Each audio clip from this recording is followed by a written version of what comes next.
영광의 그날을 우리 주님이 주실 줄 믿습니다. 감사합니다. 우리 옆에 분들에게 이렇게 인사합시다. 잘 오셨습니다. 감사합니다. 옆에 앉으셔서 감사합니다. 이렇게 또 축복합시다. 네, 네, 옆에 앉아주신 게 참 감사합니다. 네, 알렐루야. 보니까 좋네요. 권사님 너무 좋아하시는 거 아닙니까? 네. 감사합니다. 세계적인 명품 바이올린의 이름이 있어요. 스트라디 바리우스라고 하는 바이올린인데요. 제가 뭐 바이올린 전공자는 아니어서 잘 모르지만 찾아보니까 뭐 몇 억대 바이올린이라고 하더라고요. 이 바이올린이 세계적으로 유명하게 된 아주 고가의 바이올린이 된 것은 그것을 만드는 제작자가 굉장히 유명하고 탁월한 실력가이기도 하지만 흥미로운 점은 이 재질이에요. 이 바이올린을 만드는 재질은 꼭 하나의 나무만 쓴대요. 그 나무는 이탈리아 북부 지역에 있는 발비 펜메라는 장소에 있는 바로 가문비 나무라고 합니다. 지역은 안 외우셔도 됩니다. 네, 저도 안 외워지더라고요. 네.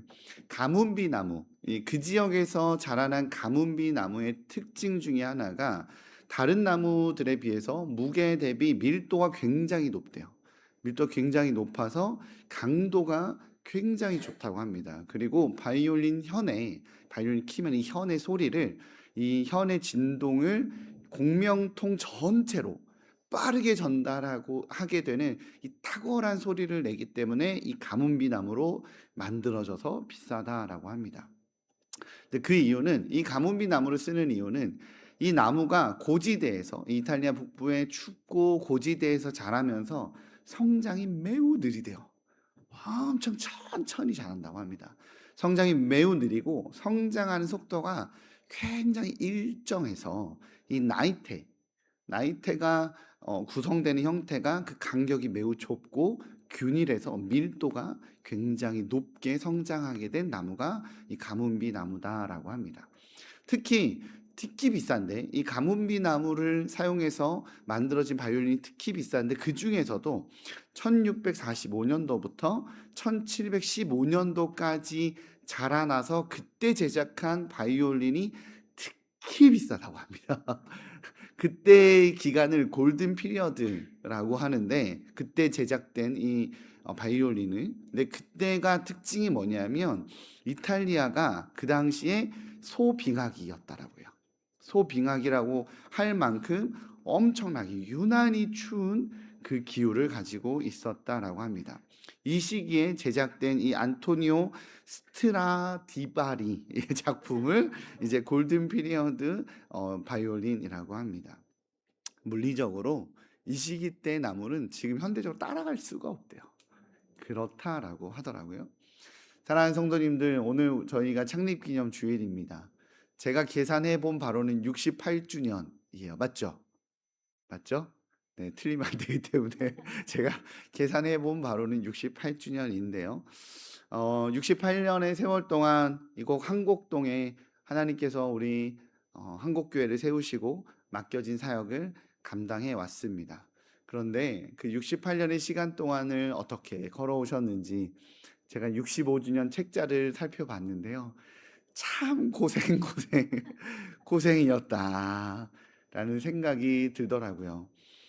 맨 처음 지어진 이제 예배당은, 가정교회에서 예배하다가 예배당은 이제 돈이 없으니까 흙벽으로 이렇게 지었다라고 해요. 흙으로 이렇게 벽을 지어서 예배당의 공간 이렇게 마련했습니다. 뭐 바람이 훌훌 불었겠죠. 바닥에는 깔 게 없어서 이 가마니를 깔고 호롱불을 켜고 예배를 드렸다라고 하더라고요. 근데 그 흙벽마저도, 그렇게 성도들이 마음 모아서 잘 쌓은 흙벽마저도 비가 엄청나게 쏟아지는 날 수해를 견디지 못하고 파괴되어 부서져 버리게 됩니다. 그때 일을 지금도 기억하시고 말씀하시는 분들이 종종 있으세요. 그 비가 와서 교회 떠내려가니까, 흙벽이어서 비가 많이 오니까 떠내려가잖아요. 그 떠내려가는 교회를 막겠다고 그걸 붙잡고 계셨었던 우리 성도님들도 있었고, 어린 몸이라 그거를 그냥 어린 시절 그걸 보면서 안타까워했었던 그 기억을 가지신 성도님들도 계시더라고요. 이후에 교회가 다 떠내려가 버렸으니까 방법이 없잖아요. 그러니까 이제 다시 건축을 합니다. 건축을 하는데 벽돌로 이렇게 건축을 하려고 하니까 지역 주민들 중에서 또 반대하는 사람들이 있어서 그 벽돌을 훔쳐가는 거예요. 그죠? 간에 그 벼룩에 간을 띠먹지. 그죠? 그거 모아 갖고 그거 짓겠다는 거 그 벽돌 훔쳐가니까 성도님들이 돌아가면서 밤마다 불침범 섰대요. 못 훔쳐가게. 그렇게 고생하며 교회를 건축하셨습니다. 그리고 과거에는 교회들이 예배 시간 되면 종 쳤어요. 예, 수요 예배면 수요 시간 됐다고 종 치고, 주일 예배면 주일 됐다고 종 치고, 새벽에 종 치고. 근데 그 종을 쳐야 되는데 종을 살 돈이 없으니까 포탄 탄피를 종으로 사용해서 그 포탄 탄피 땡땡 치셨다라고 합니다. 듣기로는 그것마저도 지역 주민들이 듣기 싫다고 컴플레인도 걸고 시끄럽다고, 그렇게 많은 어려움 가운데 성장한 교회가 어렵고 힘든 시간들을 보내고, 김옥희 원로 목사님께서 체계적인 T 제자 교육도 시키시고 목장 모임도 하고 열심으로 하나님을 찾으니 교회가 이렇게 성장했습니다. 할렐루야. 그래서 이제는 그저 어렵기만 한 교회가 아니라, 보세요. 몇 개 나라예요. 엄청 수많은 나라의 선교사들을 이렇게 후원하고 파송하고, 더 어려운 교회 찾아가서 미용 봉사도 하고, 그죠? 그리고 연탄 봉사도 하고 그렇게 했습니다. 저는 그 65주년 책자를 이렇게 보면서 꼭 가문비 나무 같다 이런 생각이 들었어요. 가문비 나무 같다. 긴 시간, 오랜 시간 걸렸지만 조금씩 다져지면서 성장을 해와서 이 명품 악기인 스트라디바리우스 이렇게 안 헤어집니다. 네, 스트라디바리우스 바이올린처럼 우리 주님의 아름다운 향기를, 우리 주님의 아름다운 모습을 드러내는 교회로 성장하지 않았는가라는 생각이 들었습니다.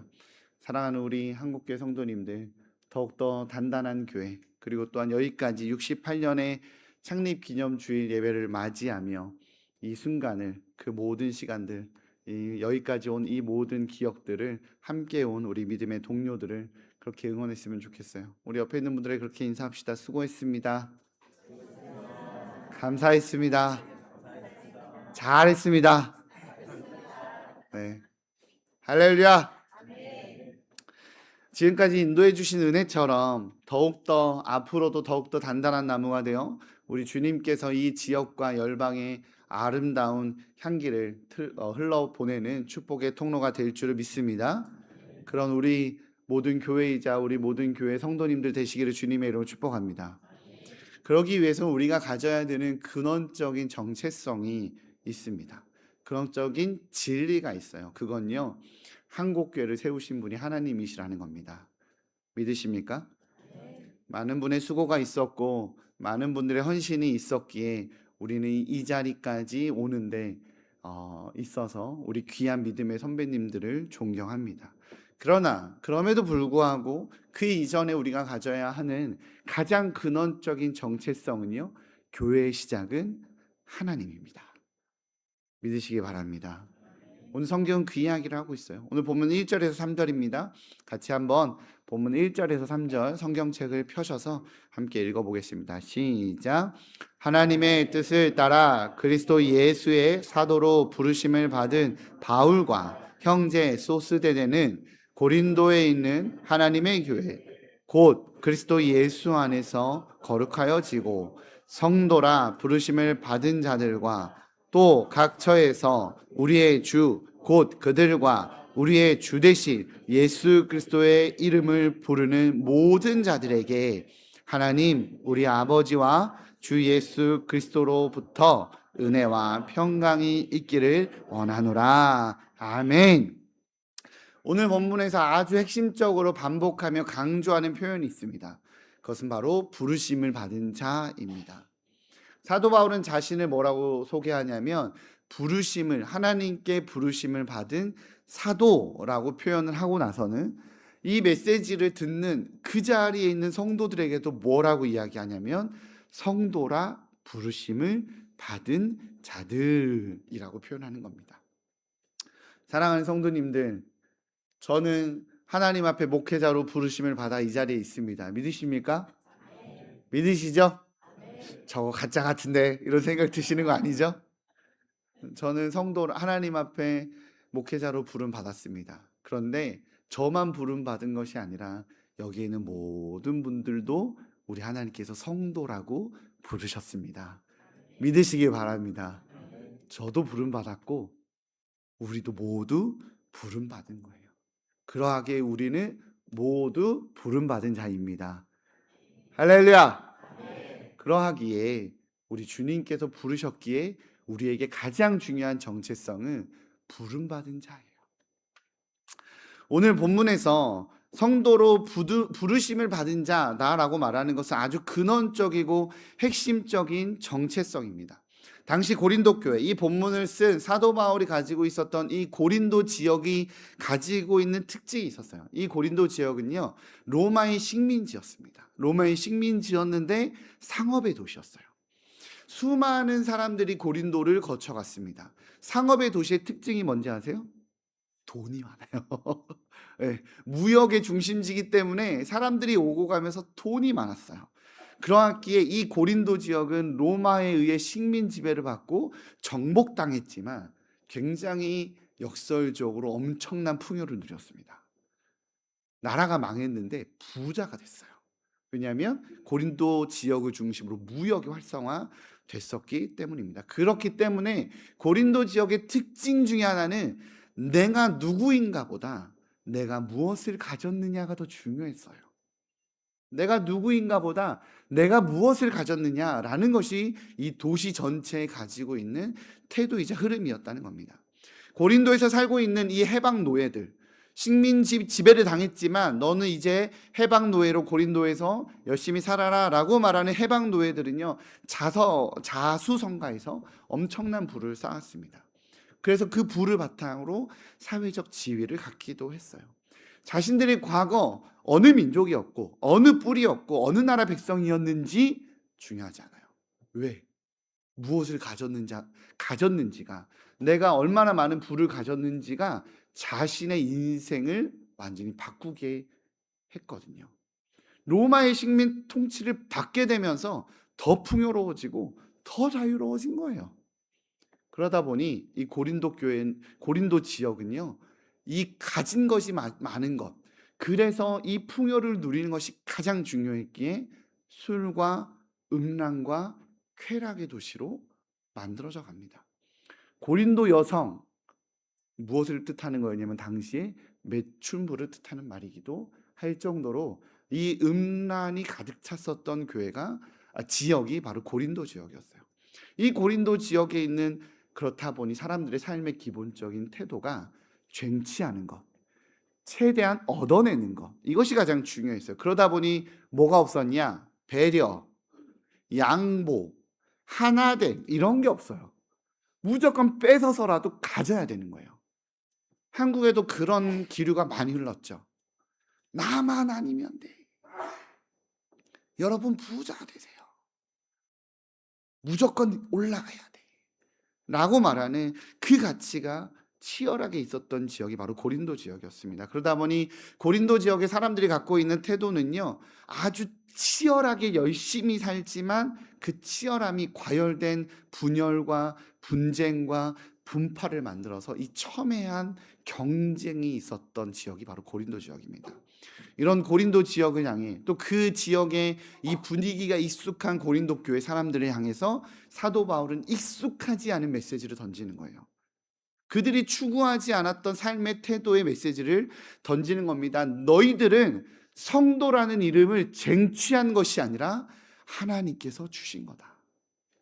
하나님께서 부르신 거다. 부름받은 자들이다 라는 가르침을 나타내고 있는 겁니다. 부르심을 받았다라는 것은 구별됐다라는 뜻이에요. 구별됐다라는 말의 뜻은 똑같은데 특별한 대우를 받는다는 거예요. 무슨 뜻이냐? 똑같은 물컵이 있습니다. 재질도 똑같아요. 기능도 똑같아요. 그런데 성전에서 쓰이면 성물이라고 대우를 받아요. 성전에서 쓰인다는 이유 하나만으로 깨끗하게 씻김을 받고 대우를 받는 거예요. 이 메시지예요. 너희들 재질은 똑같은 컵인 것처럼 똑같은 사람이고 똑같은 죄인이고 똑같이 연약한 존재지만 하나님이 성도로 부르셨다. 그래서 귀히 여김을 받는 거야. 오늘 성경은요, 이 진리를 놓쳐서는 안 된다라고 이야기합니다. 사랑하는 성도님들, 우리는 은혜 받은 자입니다. 믿으시기 바랍니다. 우리는 주님께로부터 은혜 받은 자예요. 부름을 받은 은혜를 받은 자예요. 그래서 교회는요, 그렇기 때문에 교회는 다 같이 부름을 받은 자이기에 가진 것이 많은 자가 높은 자가 아닙니다. 할렐루야. 사회적으로 지위가 높은 자가 교회에서 높은 자가 아니에요. 심지어 교회에서 오래 봉사하고 교회에서 오래 헌신했다고 해서 교회에 미친 영향이 컸다고 해서 또한 그분이 큰 자가 아닙니다. 우리에게 적용되는 가장 핵심적인 정체성은 주님이 우리를 부르셨기에 목회자나 성도나 장로나 권사나 이 안에서는 동일하게 자유한 것입니다. 요한복음 15장 16절에서 우리 주님께서 우리에게 이야기하셨어요. 너희가 나를 택한 것이 아니요 내가 너희를 택하여 세웠나니. 아멘. 주님이 우리를 부르셨습니다. 누군가는 사도로 불렀고, 누군가는 기도자로 불렀고, 누군가는 교사로 불렀고, 누군가는 돌보는 자로 불렀고, 누군가는 예배자로 불렀고, 누구는 사랑하는 자로 부르셨습니다. 각자의 모양대로 부르셨을 뿐입니다. 그러하기 사랑하는 성도님들, 우리의 만남은 우연이 아니에요. 주님이 다 부르셨기에 이 동네 사니 지역 주민이니 이곳에 오게 된 것도 아니고, 내 사촌 조카고 내 딸이고 내 사위고 그런 이 가족 간의 만남으로 이곳에 오게 된 것도 아닙니다. 하나님께서 이 땅 구미를 포함해서 한곡동과 구미를 포함하여 열방의 이 흑암을 꺾고 하나님 나라를 세워가라고 주께서 당신의 주권적인 뜻으로 모으신 거룩한 사건으로 이 자리에 있는 것이 바로 성도님들입니다. 믿으시기를 주님의 이름으로 축복합니다. 내가 이 동네에 살아서 이 교회 나왔지. 내가 우리 사촌 형이 사촌 어르신이 이곳에 있어서 내가 이 교회 나왔지가 아니라 주께서 부르신 사명과 주께서 부르신 부르심이 있어서 이곳에 온 우리의 만남은 하나님의 손길의 결과물임을 놓치지 않으시기를 주님의 이름으로 축복합니다. 그러니 교회에 출석한 지 얼마 되지 않았다고 하더라도, 교회에서 많은 봉사와 헌신과 섬김을 하지 못했다고 하더라도, 68년의 시간 동안 나는 저 사람과는 다르게 영향력이 없었다라고 할지라도, 심지어 오랜만에 교회에 왔다 할지라도, 아니면 처음 우리 교회에 오신 분이라 할지라도 부름받아 동일하게 부름받아 왔으니 이곳에서의 내 집 같은 자유를 누리시기를 주님으로 축복합니다. 주님이 불러서 온 거예요. 그러니 아우 교회 처음 나왔는데요 이렇게 생각하지 마시고, 몇 년 만에 나왔는데요 이런 생각하지 마시고, 오늘 점심 식사 다 하고 가시기 바랍니다. 기쁨으로 식사 대접 받으시고 기쁨으로 교제하시고 다 같이 주님 앞에서 부름받은 자의 그 자유함을, 그 익숙함을, 그 편안함을 누리시는 우리 귀한 이 자리에 계신 성도님들 되시기를 주님으로 축복합니다. 저는 사실 이 창립기념주일을 맞이해서 김목희 원로 목사님을 모시고자 시도를 했습니다. 목사님 오시지요 라고 말씀을 드렸어요. 30년여 년의 시간을 교회를 섬기신 목사님께서 창립기념주일의 말씀을 전해주시고 성도들 만나면 성도님들 참 위로 되겠다, 참 힘이 되겠다, 격려되고 좋겠다라는 생각이 있어서 목사님께 상의를 드렸습니다. 근데 목사님께서 지난 12월에 이제 원로 목사 추대식을 했는데, 이제 뭐 곧 한 달 겨우 지났는데 만난 지 얼마 안 됐는데 내가 또 오는 건 합당하지 않은 것 같다라고 극구 고사하셨어요. 우리 목사님의 이 고사에서 제가 어떤 걸 느끼냐면 0.01%라도, 정말 조금이라도 지금 이 젊은 담임 목사의 모습을 조금이라도 자신이 가릴까? 조금이라도 목사님이 드러나셔서 저를 가릴까? 조심하고 또 조심하고 양보하시려는 그 마음을 느낄 수가 있었습니다. 사랑하는 성도님들, 30년을 마음을 쏟고 인생을 드린 교회입니다. 얼마나 마음이 쓰일까요? 그 집사 잘 나오나? 아유, 그 청년 잘 나오나? 예배 잘하고 있나? 얼마나 마음이 쓰이겠습니까? 얼마나 보고도 싶고 걱정도 되고, 그죠? 제가 일산 중식교회 7년 있었는데 저 지금도 궁금해요. 그분 잘 있나? 나 떠날 때 투덜투덜 됐는데 잘 마음 잡았나? 등등.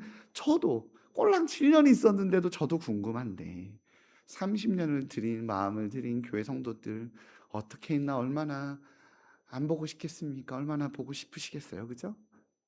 그럼에도 불구하고 우리 목사님의 이 과거의 헌신을 주장하지 않고 그 긴 시간의 영향력을 주장하지 않고 지금 이 모든 순간, 지금 이 주어진 이 순간을 하나님이 부르셨음을 믿고 부름받은 자들이 잘 해나가리라 신뢰하고 조금이라도 이 젊은 목회자를 가리우고 싶지 않으셔서 이렇게 양보하시고 응원해 주시는 마음을 저는 이렇게 느낄 수 있었습니다. 우리 김옥희 목사님 30년을 함께 보내셨으니까 어떤 분이신지 아시니까 이 말 뜻 뭔지 아시죠? 네, 그런 응원을 받으셨으니 우리 함께 잘해봅시다. 우리 함께 힘내봅시다. 네, 감사합니다. 저는 또한 지난 금요일 날 우리 박순자 은퇴 권사님을 잠깐 뵈러 갔다 왔습니다.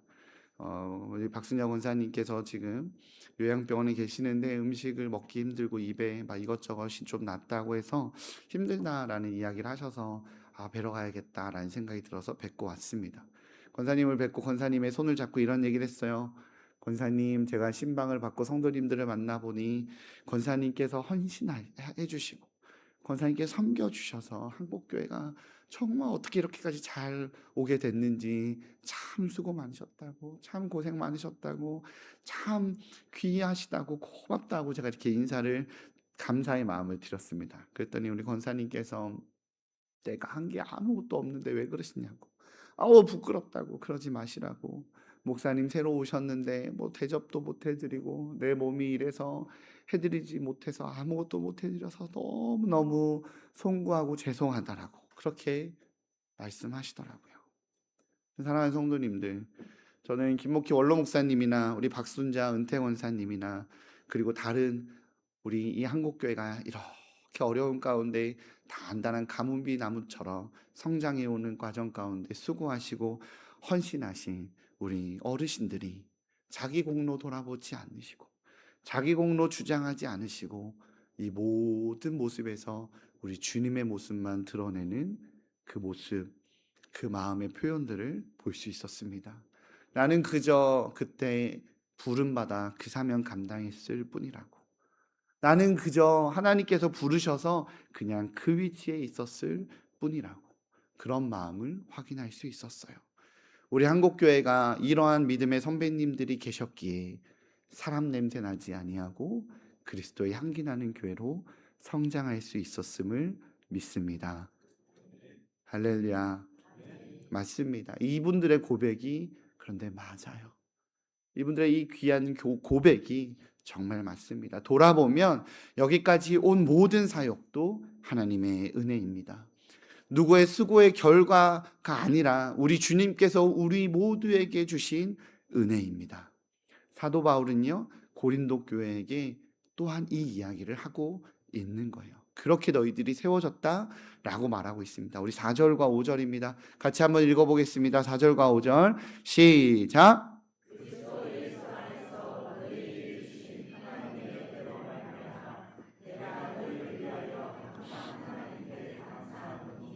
이는 너희가 그 안에서 모든 일, 곧 모든 언병과 모든 지식에 풍족함으로. 아멘. 오늘 4절에서 사도 바울은요, 예수 안에서 너희에게 주신 하나님의 은혜가 있다라고 말해요. 사도 바울은 고린도 교회를 향해서 너희에게 주신 하나님의 은혜가 있는데, 이 은혜는 5절에서 말하는, 문법적으로 5절에서 말하는 모든 언변과 모든 지식을 가리키는 표현입니다. 이 특히 5절에서 말하는 풍족함으로라고 말하는 뜻은 신적 수동태라고 해요. 히브리어 그 문법으로는 신적 수동태라고 합니다. 즉, 이 문법은 사람들이 노력해서 쟁취하고 획득한 것이 아니라 하나님께로부터 수여받은 거라고, 하나님께서 부여받은 풍족이라는 뜻을 가지고 있습니다. 고린도 교회 사람들은요, 자신들이 가진 언변이, 자신들이 가진 지식이 자신들이 애써서 수고해서 얻은 소유의 결과물이라고 이해했어요. 왜냐하면 그렇게 치열하게 살아서 부를 누리고 풍족을 누렸으니까, 그렇게 성장해 왔으니까 그런 개념이 있었는데, 오늘 사도 바울은요, 그 모든 것들이 너가 수고해서 얻은 결과가 아니라 하나님이 주신 선물이다라고 말하고 있는 거예요.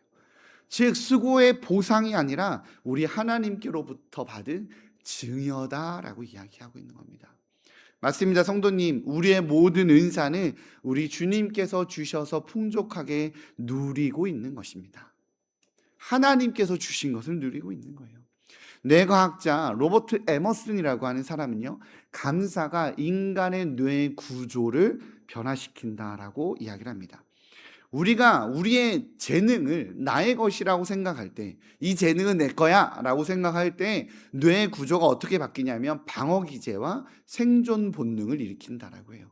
그래서 내 것을 빼앗기지 않고 소비되지 않게 하려고 적절한 타이밍일 때, 내가 박수 받을 수 있을 때에, 완벽한 기회가 됐을 때에만 하려 한다는 거예요.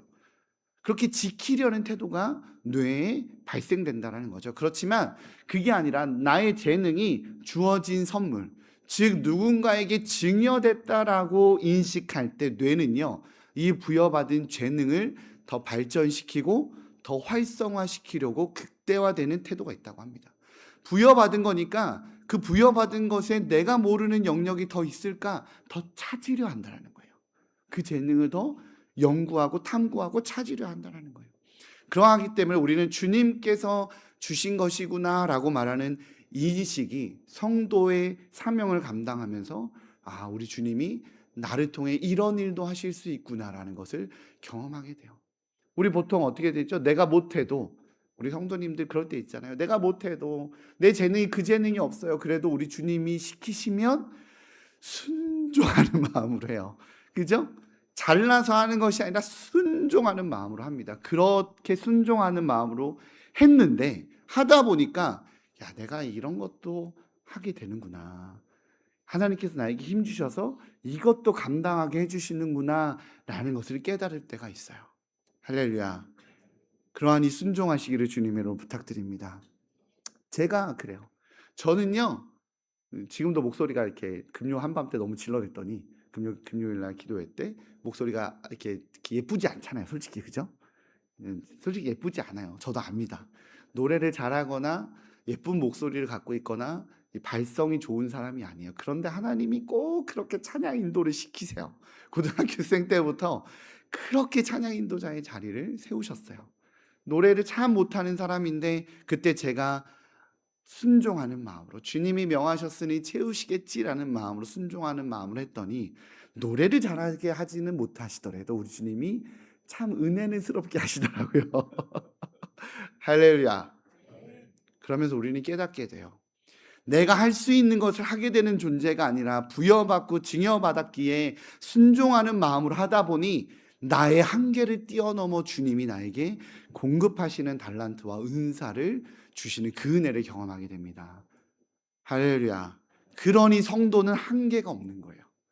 성도는 할 줄 아는 걸 하는 사람이 아니라 하나님께서 시키셔서 그걸 하게 만드시는 걸 경험하는 바로 그 존재가 성도입니다. 그래서 은혜 받으면 참 대단해요. 내가 생각해도 은혜 받으면 참 잘해. 어쩜 그렇게 사랑이 있는지, 어쩜 그렇게 잘 돌보는지 은혜 받으면 해요. 근데 은혜가 식어지면 그 하나도 안 돼요. 카톡 하나 보내는 것도 안 돼요. 전화 한 통 하는 것도 안 돼요. 주의 은혜로 감당하는 것입니다. 오늘 사도 바울은 그 이야기를 하고 있는 거예요. 그 모든 달란트 은사 주님이 주신 거다. 사랑하는 성도님들, 그 은혜를 믿으시기를 바랍니다. 우리가 주께 받은 은혜로 사명 감당하는 존재이니 주만 붙드시기를 주님의 이름으로 축복합니다. 이제 사도 바울은 주님이 여기까지 일하심이, 여기까지 인도하심만 있지 않고 이제 모든 길의 앞의 길도 우리 주님이 인도하시리라, 그 일을 선포합니다. 8절과 9절입니다. 같이 읽겠습니다. 시작. 주께서 너희를 우리 주 예수 그리스도의 날에 책망할 것이 없는 자로 끝까지 견고하게 하시리라. 너희를 불러 그의 아들 예수 그리스도 우리 주와 더불어 교제하게 하시는 하나님은 미쁘시도다. 아멘. 이 사실을 믿으시기 바랍니다. 교회 앞날을 걱정하는 사람들이 참 많아요. 다음 세대는 어떻게 될까? 교회에 대한 참 인식이 안 좋은데 우리의 미래는 안전할까 등 참 미래에 대한 걱정이 참 많습니다. 그 두려움과 공포와 걱정과 우려가 있어요. 맞아요. 그럴 만도 합니다. 다음 세대는 없는 것 같고 인구수는 주는 것 같고 특히 구미의 출산수는 더 준다 그러고 걱정과 우려가 많아요. 함께 신앙생활했던 믿음의 동료는 떠나는 것 같고, 그러나 가장 완벽했었던 부흥을 경험했던 초대교회도요, 박해중에 있었어요. 하나님의 사도들이 사역했었던, 그래서 엄청난 부흥을 경험했었던 그 시대에도 로마의 핍박이 있었고 황제의 위협이 있었습니다. 그래도 교회는 성장했어요. 지하 그 벙커에서 숨어 있을 때도, 사자에 물어 뜯겨 죽어나갈 때도 교회는 성장했습니다. 우리나라 어떻습니까? 복음이 들어왔을 때 일제 치안을 경험하고 있었고요. 6.25 사변을 겪었고요. 군사 정권의 그 고통 속에 있었습니다. 그럼에도 불구하고 이 땅에 뿌리를 내리고 하나님 나라는 확장되었습니다. 오늘 성경은 선포합니다. 끝까지 견고하게 하시리라. 할렐루야. 사랑하는 성도님들, 우리를 성도로 부르신 분이 하나님이시기에 우리를 완성시키실 분 또한 하나님이십니다. 성도라 부르심을 받은 그러하게 우리들의 최종의 승리는 우리의 결단이 아니라 우리 하나님의 신실하심입니다. 이 사실을 믿으시기 바랍니다. 그러니 우리 주님이 이미 다 승리해놨어요. 그러니 우리는 이미 승리한 싸움을 하는 자들입니다. 한국교회 미래가 우리 손에 있지 않고 우리를 끝까지 견고하게 하실 하나님의 손에 있습니다. 그러니 이 모든 과정을 넘어서 우리 주님은 그 풍요로움을, 그 견고함을 누려 우리 주님과 그 깊은 교제 가운데 우리를 인도하시겠다라고 오늘 약속하고 계십니다. 사랑하는 성도님들, 2026년 1월 오늘 한국교회에서 맞이하는 이 창립기념주일, 68번째 창립기념주일이지만 저에게는 첫 번째 창립기념주일입니다. 저에게 참 큰 의미가 있습니다. 68번째를 넘어서 70번째, 80번째, 90번째 쌓여갈 겁니다. 그렇게 우리 주님께서는 우리 한국교회가 이 땅의 빛과 소금이 되도록 우리를 잘 인도하실 겁니다. 믿으십니까? 그 자리에 함께 하시기를 주님의 이름으로 축복합니다. 그 자리에 동역하시기를 주님의 이름으로 축복합니다. 그 영광의 하나님의 일하심이 나와 상관없는 일이 되지 않아요. 주님 70번째 창립기념주일, 주님 80번째 창립기념주일, 주님 하나님의 은혜였습니다. 여기까지가 정말 하나님의 은혜였습니다 라고 말하는 그 은혜의 현장에 함께 있기에 하나님의 일이 나의 일이 되는 우리 귀한 성도님들 되시기를 주님의 이름으로 축복합니다. 기도하겠습니다. 사랑해 주님 감사합니다. 주님이 은혜 주셔서 여기까지 왔습니다. 주님이 돌봐주셔서 여기까지 왔습니다. 주님, 그러나 더 기대하는 건 우리 주님이 더 크게 부어주시고 더 크게 일하실 것이기에 주님, 여기까지 받은 그 은혜 붙들고 앞으로 더 기대함으로 달리겠습니다. 은혜 내려 주옵소서, 동역하여 주옵소서, 함께하여 주옵소서. 그리고 주님의 그 일하심이 나의 은혜 되게 하여 주셔서 이 땅에 살고 있으나 하늘과 상관없는 삶이 아니라 이 땅에 살고 있으나 하나님의 일하심이 나의 인생 되게 하여 주옵소서. 감사합니다. 예수님의 이름으로 기도합니다.